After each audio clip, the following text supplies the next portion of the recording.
Apa? Solat subuh. Yang kedua solat zuhur. Yang ketiga solat.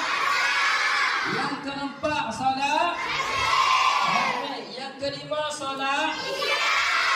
Yang keenam solat.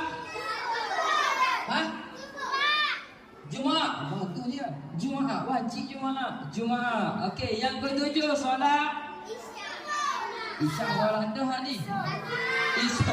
Isyak dengan Isyak tu sama je. Solat apa? Solat sunnah. Dah pergi malam solat sunnah. Ya, solat tarawih pun solat sunnah. Solat hari raya, solat wajib ke solat sunnah? Sunnah. Jadi hak wajib ada berapa? Hak wajib ada 6. Pertama subuh. Yang kedua zuhur.